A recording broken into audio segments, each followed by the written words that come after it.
So happy এমবিও তোমাদের third semester English honours DSC থ্রির final suggestions দিয়ে দেবো এবং এটা একটা শর্টেস্ট সাজেশন যেহেতু কালকে পরীক্ষা। সো আমি বেসিক্যালি তোমাদের 4টে 15 মার্কসের মোস্ট ইম্পর্টেন্ট প্রশ্ন বলে দেবো এবং 4টে মোস্ট ইম্পর্টেন্ট 5 মার্কসের প্রশ্ন বলে দেবো অ্যান্ড সাথেও একটা করে সেফেস্ট সাজেশনস বলবো, যেটা করে গেলে তোমার কোনো রিস্ক থাকবে না। বাট যে শর্ট সাজেশনস যেটা বললাম যে 4টে 15 মার্কসের বলবো আর 4টে 5 মার্কসের বললো, ওটা একটুখানি রিক্সি হয়ে যায়। তার কারণ এই সেম সিলেবাস থেকে তোমাদের কিন্তু আর একটা পেপার হবে এমডিসি, মানে থার্ড সেমিস্টার ইংলিশ জেনারেল, ওদেরও কিন্তু পেপার হবে। তো সেটার জন্য একটুখানি ওই 8টা প্রশ্ন করে গেলে একটুখানি রিক্সি হয়ে যায়। বাট তাও তোমাদের আমি মানে মোস্ট ইম্পর্টেন্ট প্রশ্ন বলবো, সাথে সেফেস্ট কোশ্চেন্সগুলো বলবো, যে এই কটা করে গেলে মোটামুটি হচ্ছে কি যে তুমি সেফলি সবগুলো কোশ্চেন আনসার করে আসতে পারবে, সে 5 মার্কসের হোক বা 15 মার্কসের হোক। বুঝে গেছে? এবং আরেকটা জিনিস তোমাদের আমি বলে দিই, আমি তোমাদের একদম প্রথম থেকে একটা জিনিস বলেছিলাম, ইউটিউব কিন্তু আশীর্বাদ এবং অভিশাপ দুটোই। তার কারণ তোমরা হচ্ছে কি যে অনেকেই দেখেছো ইউটিউবে যতগুলো ইউটিউবার ভিডিও পোস্ট করেন ইংলিশ অনার্সের উপরে, সেকেন্ড সেমিস্টারে হচ্ছে কি যে সবাই ভুল সাজেশন পোস্ট করেছিল। ওরা হচ্ছে কি যে ইউনিভার্সিটি উইটস এবং রেসপন্স কমিটি অফ ম্যানার্স, ওরা সেকেন্ড সেমিস্টারে বলেছিল টপ মোস্ট ইম্পর্টেন্ট কোশ্চেন্স এবং 100% কমন আসবেই আসবে। বাট ওরা ভুল বলেছিল। আমি তোমাদের কিন্তু সেকেন্ড সেমিস্টার থেকে ইউনিভার্সিটি উইটস এবং রেসপন্স কমিটি অফ ম্যানার্স এটা বলে বলে আসছিলাম, এই দুটো টপিক বা এই দুটো প্রশ্ন থার্ড সেমিস্টারের জন্য ইম্পর্টেন্ট। গোটা ইউটিউব মানে যতগুলো আমার চেনা আছে বা যতগুলো ভিডিও পোস্ট করেন, সবাই কিন্তু ইউনিভার্সিটি উইচ এবং response committee of manners second সেমিস্টারে দিয়েছিল। তারা নির্লজ্জের মতো থার্ড সেমিস্টারেও হচ্ছে কি ইউনিভার্সিটি উইচ এবং response committee of manners important বলছে। এবার একটা কোশ্চেন্স হয়, তোমরা জিজ্ঞাসা করতে পারো, দাদা তুমি সেকেন্ড সেমিস্টারেও বলেছিলে ইউনিভার্সিটি উইচ এবং রেসপন্স কমিটি অফ ইম্পর্টেন্ট, আবার এই সেমিস্টারেও বলছো, মানে একটা যুক্তি হয় না, তাই না? অ্যান্ড আরেকটা সমস্যা যেটা আমার ক্ষেত্রে হয়, যেটা আমাকে ফেস করতে হয়, লাইক আমার নোটস হচ্ছে কি যে তোমরা কোনো একটা পরীক্ষা দেওয়ার পরে, ধরো সেকেন্ড সেমিস্টারে পরীক্ষা দেওয়ার পরে 1 সপ্তাহ পরে আমার নোটস রেডি হয়ে যায়। যারা নোটস নিয়েছো দেখবে আমি যে সাজেশনে যে কোশ্চেন্সগুলো দিয়েছি, প্রত্যেক কটা কোশ্চেন্সের সাইড বাই সাইড লিখে রেখে দিয়েছি যে এই প্রশ্নটা কতবার এসছে। তোমরা কিন্তু ওটা দেখে আন্দাজ করতে পারো যে নর্মালি হচ্ছে কি যে কোন কোশ্চেন্সটা সব থেকে বেশি ইম্পর্টেন্ট, কোনটা ছাড়া যায়। এবার ধরো কোনো স্টুডেন্ট নোটসটা কিনলো, কোনো সমস্যা নেই, বা যদি কোনো টিচার কিনে নেয়, এবং যারা ইউটিউব করে তারা ধরো কিনে নিল, এবং তারা ওই সাইডে তো কোশ্চেন্সের সাইডে তো ইয়ার লেখা থাকবে যে কোশ্চেনটা এতবার এসছে। এবার তারা ধরো ওই বেসিসে হচ্ছে কি সাজেশন ভিডিও পোস্ট করে দিল আমার আগে, এবং আমি লাস্টে ভিডিও পোস্ট করি। তো সেখানটা একটুখানি সমস্যা, আমাকে অনেক কিছু ফেস করতে হয়। ওটা একটা জিনিস মাথায় রাখবে। এবং কেউ যদি নর্মালি হচ্ছে কি যে অনলাইন টিউশন নিতে চাও, ইজ নট দ্যাট যে আমি তোমাকে আমার কাছেই টিউশন নিতে বলছি এই কারণের জন্য ব্যাপারটা বলছো, এই কারণের জন্য নয়। তোমরা অন্য স্যারের কাছ থেকেও নিতে পারো, বাট একটা জিনিস চেক করে দেখবে, সেকেন্ড সেমিস্টার সাজেশন চেক করে দেখবে। যদি কোনো টিচার বা কোনো দাদা যদি সেকেন্ড সেমিস্টারে university which response committee of manners তাদের মক টেস্ট বলো বা তাদের সাজেশনসের মূল্য যদি দিয়ে থাকে, এবং থার্ড সেমিস্টার মানে যদি দিয়ে থাকে, এই দুটো প্রশ্ন যদি সেকেন্ড সেমিস্টার দিয়ে থাকে, তাহলে নর্মাল হচ্ছে কি তার কাছে টিউশন নিও না। তার কারণ তার সিলেবাস সম্বন্ধে কোনো সেন্স নেই এবং সিলেবাস সম্বন্ধে তার কোনো নলেজ নেই, তোমাকে মেরে ফেলবে, ফার্স্ট কথা সমস্যা অ্যাকচুয়ালি। অ্যান্ড যদি কেউ পড়তে চাও আমার কাছে, আমি কথাটা বললাম ইজ নট দ্যাট যে আমার কাছে পড়ো, ঠিক আছে, আমারও কিছু ভুল ভ্রান্তি হয়, বাট নর্মালি হচ্ছে কি যে এমনভাবে ভুল ভ্রান্তি, বাট একটা বড় টাইপের একটা ভুল ভ্রান্তি যে তুমি ইংলিশ সেশন পোস্ট করছো আর ইংলিশের সিলেবাস সম্বন্ধে জানো না। কেউ যদি পড়তে চাও আমার কাছে, তোমরা 280 রুপিস পার মান্থে নর্মাল হচ্ছে কিছু ফিস দিতে পারো, অ্যান্ড 3 ডেজ আমি পড়াবো, অ্যান্ড একটা করে ইবুক থাকবে। মানে তোমরা একটা জিনিস চেষ্টা করবে, একটুখানি ভালো করে শুনে নাও, যারা শর্ট সাজেশন ফলো করছো তাদের জন্য বেসিক্যালি বলছি। দেখো থার্ড সেমিস্টার হচ্ছে কি সিলেবাসটা একটুখানি শর্ট অ্যান্ড অনেক মানে হচ্ছে কি যে কনক্লুড সিলেবাস, এবং এই সিলেবাসের ওপরে মোটামুটি অনেকটাই মার্কস তোলা যায়। কিন্তু ফোর্থ সেমিস্টার থেকে তোমাকে 4টে পেপার পড়তে হবে, সেখানটায় কিন্তু মার্কস অনেকটা কম্প্রোমাইজ হয়ে যাবে। তো চেষ্টা করো মোটামুটি মক টেস্টটা ফুললি কভার করা। আমি এখানটা ইম্পর্টেন্ট প্রশ্নগুলো বলে দিচ্ছি, সাথে সেফের সাজেশনও বলে দিচ্ছি, বাট তুমি চেষ্টা করো এখানটায় যতটা পসিবল মার্কস তুলে নেওয়া থার্ড সেমিস্টারে। তার কারণ ফোর্থ সেমিস্টারে 4টে পেপার এবং অনেক বড় বড় সিলেবাস, সেখানটায় কিন্তু মার্কস তোমার কম্প্রোমাইজ হয়ে যাবে। সো ওই ব্যাপারটা কিন্তু মাথায় রাখবে। আমি তোমাদের 4টে পেপারই পড়াবো, 3 ডেজ ক্লাস হবে, 20 রুপিস পার মান্থ ফিস নেওয়া হবে, এবং 4টে পেপারসের প্রত্যেক কটা পোয়েট্রি, প্রত্যেক কটা নোবেল, প্রত্যেক কটা জামার ইংলিশ প্লাস বাংলা ভার্সনে একটা ইবুক দেওয়া হবে, এটা সেলফ মেড আমারই বানানো, আর নোট পিডিএফ দেওয়া হবে, suggestive question answer PDF, and সাথে হচ্ছে কি তোমার ডাউট ক্লিয়ারিং সেশনস থাকবে, এবং হচ্ছে কি যে মাস্টার নোট কিন্তু দিয়ে দেওয়া হবে এবার আগে থেকে, অনেক আগে থেকে। সো যারা পড়তে চাও এই দুটো নম্বরে হোয়াটসঅ্যাপ বা কল করে নিতে পারো, ঠিক আছে? এবার কোশ্চেন্সগুলো দেখে নাও। প্রথমে আমি সব থেকে শর্টেস্ট সাজেশনস বলবো, ওটা একটুখানি রিক্সি হয়ে যায়। আর একবারে বলছি, থার্ড সেমিস্টারে কিন্তু বেশি করে মার্কস তুলে নাও, ঠিক আছে? এখনও কিন্তু একদিন টাইম আছে, ট্রাই করো বেশি করে মার্কস তুলে নেওয়ার, যতগুলো মক টেস্টে প্রশ্ন আছে সবগুলো কোশ্চেন্স করে নেওয়া, আদারওয়াইজ ফোর্থ সেমে কিন্তু রিক্স হয়ে যাবে।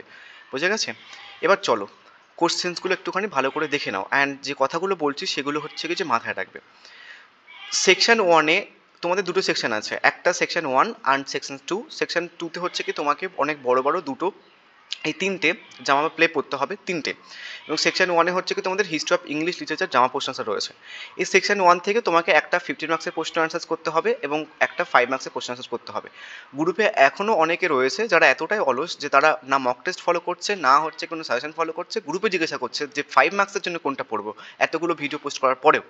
সমস্যা মানে এত অলস হলো। এবার 15 মার্কসের জন্য তোমাকে সব থেকে বেশি ইম্পর্টেন্ট প্রশ্ন এবছরের জন্য সেটা হচ্ছে কি যে ইউনিভার্সিটি উইটস, এটা মোস্ট ইম্পর্টেন্ট প্রশ্ন। বাট যখন পড়বে একটা জিনিস মাথায় রেখে পড়বে, সেটা হচ্ছে কি যে এখানের যাদেরকে নিয়ে তুমি লিখবে, ইউনিভার্সিটি উইটসকে যাদেরকে নিয়ে লিখবে, তাদের যে ফেমাস নোভেল বা প্লেগুলো কে একটুখানি ভালো করে দেখে রাখবে। তার কারণ যেমন ক্রিস্টোফার মার্লো, তার যে ফেমাস ওয়ার্ক এটা দিয়েও কিন্তু 5 মার্কসের একটা প্রশ্ন দিলেও দিতে পারে। তো সেটার জন্য তুমি যখন পড়বে ইউনিভার্সিটি উইটসকে নিয়ে, ইউনিভার্সিটি উইটসকে যতজনকে নিয়ে এক্সপ্লেন করবে তাদের কিন্তু ফেমাস ওয়ার্কসগুলো নিয়েও কিন্তু দেখে রাখবে, তাহলে কিন্তু 5 মার্কসের জন্য তোমাকে অনেকটা প্রশ্ন কভার হয়ে যাবে।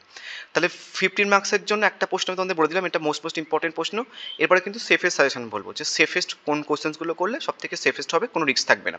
এটা কিন্তু রিস্কই হয়ে যায় খানিকটা, যেহেতু আর একটা পেপার হচ্ছে সেটার জন্য, এমডিসি পেপার হবে তোমাদের এই সিলেবাসের উপরে, ওই জন্য বলছি এটা খানিকটা রিস্কি।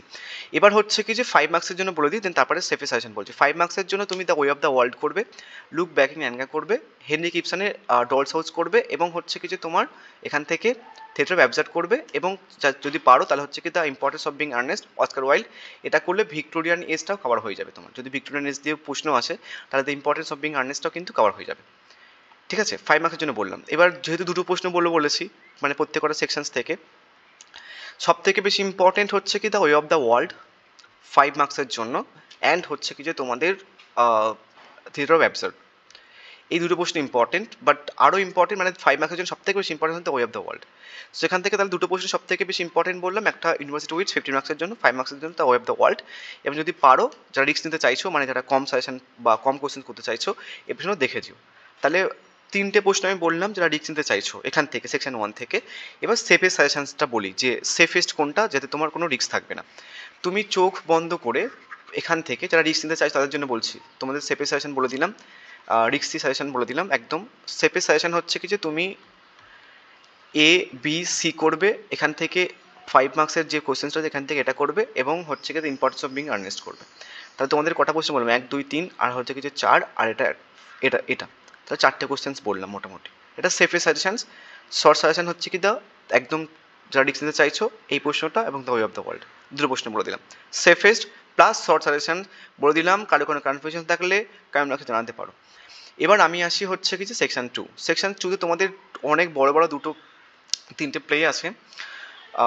তো এখান থেকে হচ্ছে কি যে আমি তোমাদের একটা করে কোশ্চেন্স বলবো, যারা সেফেস্ট সাজেশন ফলো করতে চাইছো বা সেফেস্ট কোশ্চেন চাইছো, তোমরা মক টেস্টে যে কটা প্রশ্ন দিয়েছো সে কটা করতে পারো। আমি তোমাদের বলে দেবো যে মোটামুটি এটা না করলেও চলবে, ঠিক আছে। বাট যারা একদম রিস্ক নিতে চাইছো, তোমরা এখান থেকে দ্য মার্চেন্ট অফ ভেনিস থেকে এই কোশ্চেন্সটা করে যাও, ঠিক আছে। এটা না করলেও চলবে, তোমাদের জন্য বলছি, এটা না করলেও চলবে। এখান থেকে করলে তুমি একটা কোশ্চেন্স পেয়ে যাবে, হয় টাইটেল দেবে, না তো হচ্ছে অ্যাজ এ ট্রাজিক কমেডি দেবে, তো যে কোনো একটা দেবে। আদারওয়াইজ মোটামুটি তুমি এখান থেকে করতে পারবে একটা কোশ্চেন্স করে গেলে। যারা রিস্ক নিতে চাইছো না, দুটো কোশ্চেন্সই করে যাও, শাইলকের ক্যারেক্টারটা দেখে যাও, বুঝে গেছে। এবং তোমরা কিন্তু শাইলকের ক্যারেক্টারটা দেখে যাওয়ার সময় একটুখানি অর প্রশ্নগুলো দেখে যাবে। অ্যান্ড অনেকে তো জানে না যে এই স্ল্যাশ মানে অর প্রশ্ন। অনেকে জিজ্ঞাসা করছে যে এই প্রশ্নটা করবো নাকি এই প্রশ্নটা করবো, কোনটা বেশি ইম্পর্টেন্ট সেটা একটুখানি বলে দাও আমাকে, এমনভাবে কোশ্চেন্স করছে গ্রুপের মধ্যে, মানে কি অদ্ভুত টাইপের, আমি কিছু বুঝতে পারছি না গ্রুপে কী হচ্ছে। এবার 5 মার্কসের জন্য বলে দিই, ঠিক আছে। সেফে সাজেশনস যারা চাইছো তারা মক টেস্টটাই ফলো করে যে কটা প্রশ্ন দিয়েছি। তো আমি একদম সব থেকে মোস্ট ইম্পর্টেন্ট প্রশ্ন বলে দিয়ে যাচ্ছি। 5 মার্কসের জন্য তোমরা এখান থেকে মোটামুটি এটা করবে, ঠিক আছে, এটা না করলেও চলবে, বুঝে গেছে। নেক্সট হচ্ছে কি তোমাদের রাইডার্স টু দ্য সি থেকে হচ্ছে কি যে সব থেকে বেশি ইম্পর্টেন্ট প্রশ্ন এটা, ঠিক আছে, এখান থেকে এটা। অ্যান্ড 5 মার্কসের জন্য সব থেকে বেশি ইম্পর্টেন্ট প্রশ্ন হচ্ছে কিছু এটা। এবং এখানটায় কিন্তু অনেকগুলো জিনিস আমি কম্বাইন করে দিয়েছি, যেমন অনেক প্লে দিয়েছি, অ্যাজ এ পোয়েটিক প্লে দিয়েছি, এলিজিক প্লে দিয়েছি বা টাইটেল দিয়েছি, fine mixture of Greek and Irish element দিয়েছি। এটা কিন্তু তোমাদেরকে একটুখানি কম্বাইন করে মাস্টার নোট বানিয়ে নিতে হবে। আদারওয়াইজ অনেক প্লে যদি মুখস্থ করে থাকো, তা যদি পোয়েটিক প্লে ড্রামা আসে তাহলে কিন্তু সমস্যা হবে। ওটার জন্য এটা জাস্ট কম্বাইন একটা মাস্টার নোট মুখস্থ করে থাকবে, যেটার মধ্যে অনেক প্লে, পোয়েটিক ড্রামা, এলিজিক প্লে এবং টাইটেলের যেন এলিমেন্টসগুলো থাকে, ঠিক আছে। যারা সেপারেশন ফলো করতে চাইছো 4টে প্রশ্নই করে নেবে, বোঝা গেছে। তোমাদের সেফেস্ট মানে রিস্ক থাকবে না, আর এটা কিন্তু রিস্ক, এবং রিস্ক হলেও কিন্তু আসার চান্স 99.99%। যে প্রশ্নগুলো আসার চান্স সব থেকে বেশি ইম্পর্টেন্ট, দেন সেগুলো আমি স্টার মার্ক করে দিয়েছি। নেক্সট হচ্ছে কি arms and the man. Arms and the man থেকে মোটামুটি তোমাদের প্রথম প্রশ্নটা করলে হয়ে যাবে, যারা রিস্ক নিতে চাইছো। যারা রিস্ক নিতে চাইছো না, দুটো প্রশ্নই করে নেবে, বুঝা গেছে? সব থেকে বেশি ইম্পর্টেন্ট কিন্তু এই প্রশ্নটা, হয় অ্যান্টি রোমান্টিক কমেডি দেবে, নয় হচ্ছে কি টাইটেল দেবে, নয় হচ্ছে কি যে অ্যান্টি সেন্টিমেন্টাল ড্রামা দেবে। তো মোটামুটি তুমি একটা মাস্টার নোট বানিয়ে নিয়েছো আই থিঙ্ক। আদারওয়াইজ হচ্ছে কি তুমি যদি অ্যান্টি রোমান্টিক কমেডি করে নাও, মোটামুটি তোমার হচ্ছে কি লাভ অ্যান্ড ওয়ারের যে ব্যাপারটা ওটাও হয়ে যাবে, কভার হয়ে যাবে, টাইটেলটা কভার হয়ে যাচ্ছে, অ্যাজ এ প্রবলেম প্লেও কভার হয়ে যাবে, প্লাস অ্যান্টি সেন্টিমেন্টাল কমেডির জন্য একটুখানি তোমাকে কিছু পরিমাণে অ্যাড করতে হবে, এটার জন্য মাস্টার নোট পড়তে হয়, বুঝে গেছে? তাহলে কিন্তু মোটামুটি তোমার একটা কভার হয়ে যাবে। তো একটা প্রশ্নই করে নিও, ওখান থেকে তুমি এখানটা কমন পেয়ে যাবে। যারা রিক্স নিতে চাইছো না, দুটো প্রশ্নই করে নেবে। এবং 5 মার্কসের জন্য বলে দিই, 5 মার্কসের জন্য হচ্ছে কি যে তোমাদের এইটা সব থেকে বেশি ইম্পর্টেন্ট একটা প্রশ্ন, ঠিক আছে? র্যানার ক্যারেক্টারটা বেশি ইম্পর্টেন্ট প্রশ্ন, বাট তাও একটু দেখে রাখবে। র্যানার ক্যারেক্টারের বাদ দিয়ে অর প্রশ্নগুলো দেখে রাখবে। অনেক কম্পেয়ার অ্যান্ড কন্ট্রাস্ট হচ্ছে কি র্যানার লোকা দিয়েছি আমি। নেক্সট হচ্ছে কি তোমার আরও যে র্যানার যে লাইনগুলো, ঠিক আছে, দেন দেখো সেগুলো আমি মেনশনস করে দিয়েছি এখানটায়। লাইন তুলেও কিন্তু প্রশ্ন নিতে পারে, which of the 6 is the real man. এটা কিন্তু একটা ইম্পর্টেন্ট প্রশ্ন যেটা র্যানার ক্যারেক্টারের মধ্যে পড়ে যায়। এটা কিন্তু 5 মার্কসের জন্য ডিরেক্টলি আসার চান্স আছে, which of the 6 of the real man. যারা সেফি সাজেশন ফলো করতে চাইছে দুটো পড়ে নেবে, ঠিক আছে? সো ব্যাপারটা ক্লিয়ার। আর একবার ক্লিয়ার করে দিই 8টা প্রশ্ন কোনটা। এটা একটা 1 নাম্বার, এটা হচ্ছে কি যে 2 নাম্বার, নেক্সট হচ্ছে কি এটা 3 নাম্বার, এটা 4 নাম্বার, এটা 5 নাম্বার, আর এটা হচ্ছে কি যে 6 নাম্বার, এটা হচ্ছে কি যে 7 নাম্বার, এটা হচ্ছে কি যে 8 নাম্বার। তাহলে 8 মোস্ট টপ ইম্পর্টেন্ট প্রশ্ন বলে দিলাম। এবং আরেকটা জিনিস তোমাদের বলে দিই, আমি আজকে হয়তো 4টের দিকে তোমাদের লাইভ ক্লাস নেব, ঠিক আছে? তো যার যা কনফিউশনস, যার যা কোশ্চেন্স আছে, তোমরা লাইভ ক্লাসে আস্ক করতে পারো, কোনো সমস্যা নেই। আমি সমস্ত ডিএসসি 3-র উপরেই কিন্তু রাখবো, ডিএসসি 4 রিলেটেড তোমরা কিন্তু জিজ্ঞাসা করতে পারো।